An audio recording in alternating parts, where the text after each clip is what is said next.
Hello students, आज हम देखेंगे क्लास 12th के एनसीईआरटी के मिसलेनियस एक्सरसाइज के क्वेश्चन नंबर 6 को। क्वेश्चन नंबर 6 में हमें नंबर ऑफ रिलेशंस निकालने हैं ऑन द सेट ए और हमें कुछ कंडीशंस दी गई है कि रिलेशन मेरा कंटेन करना चाहिए 1 2 1 3 को। दूसरी कंडीशन है कि रिलेशन रिफ्लेक्सिव होनी चाहिए, रिलेशन सिमेट्रिक होनी चाहिए और रिलेशन ट्रांजिटिव नहीं होने चाहिए। तो हमें इन कंडीशंस को सेटिस्फाई करते हुए नंबर ऑफ रिलेशंस निकालने हैं। तो जो यहाँ पर रिलेशन है वो किस पे डिफाइंड है? रिलेशन डिफाइंड है ऑन दी सेट ए। तो यहाँ पर कुल टोटल एलिमेंट किसी एक रिलेशन में कितने पॉसिबल है? एलिमेंट पॉसिबल है 1 1 1 2 1 3 2 1 2 2 2 3 3 1 3 2 3 3। तो हमने पॉसिबल नंबर ऑफ एलिमेंट्स निकाल लिए हैं जो किसी भी रिलेशन आर में हो सकते हैं, जो कि एलिमेंट्स होंगे ए क्रॉस ए। तो जो ये रिलेशन होता है, ये रिलेशन हमेशा इक्विवेलेंस रिलेशन होता है। बट हमें यहाँ पर क्या क्या रिलेशंस में कंडीशंस दी गई है? जो रिलेशन आर है वो 1 2 और 1 3 को कंटेन करना चाहिए, राइट? ये रिलेशन आर में होना चाहिए। दूसरी कंडीशन क्या है? जो रिलेशन है वो रिफ्लेक्सिव होना चाहिए। तीसरी कंडीशन है रिलेशन सिमेट्रिक होना चाहिए। चौथी कंडीशन है कि नॉट ट्रांजिटिव होना चाहिए।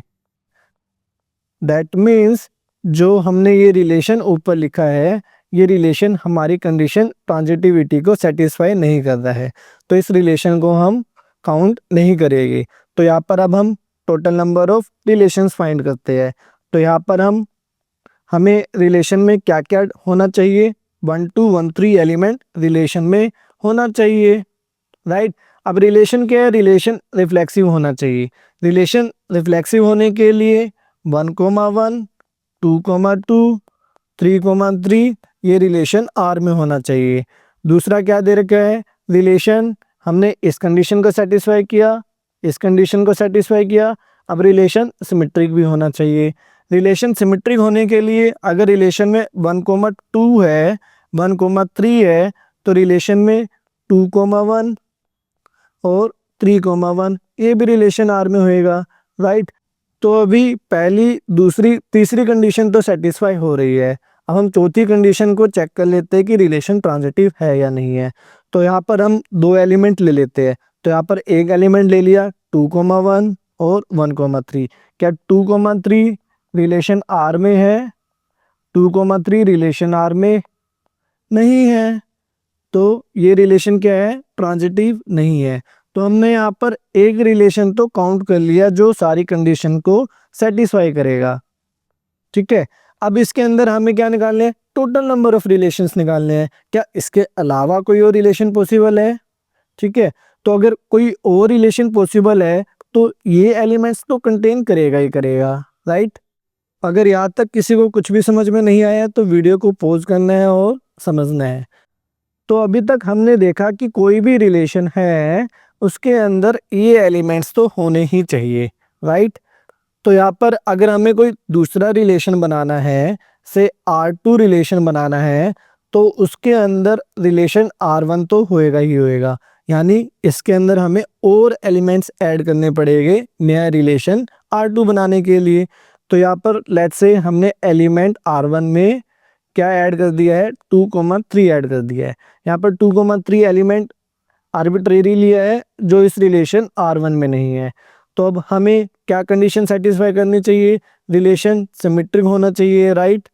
रिलेशन सिमेट्रिक के लिए 2 3 ऐड किया है, तो रिलेशन में 3 2 को भी ऐड करना पड़ेगा। जैसे ही हम ये दो एलिमेंट्स को ऐड करेंगे तो कुल total number of elements relation R2 में कितने हो जाएंगे? 9 एलिमेंट्स हो जाएंगे, जो कि रिलेशन R के बराबर हो जाएगा, राइट? और हमें पता है जो रिलेशन आर है वो इक्विवेलेंस रिलेशन है। दैट मीन्स वो ट्रांजिटिव रिलेशन भी है। दैट मीन्स ये रिलेशन मेरा काउंट नहीं होएगा जो इन कंडीशंस को सेटिस्फाई कर रहा है। तो यहाँ से टोटल नंबर ऑफ रिलेशंस कितने हो जाएंगे? जो सारी कंडीशंस को सेटिस्फाई कर रहे हैं, only one relation which is R1। तो इसका करेक्ट आंसर क्या हो जाएगा? 1। ठीक है, इस क्वेश्चन को शुरू में समझने में टाइम लगेगा, जैसे ही आपकी क्वेश्चन की प्रैक्टिस हो जाएगी देन विद इन 5 सेकेंड्स आप चेक कर सकते हैं कि रिलेशन क्या होएगा, R1 होएगा, और आप डायरेक्टली आंसर को बता सकते हैं कि आंसर A होएगा।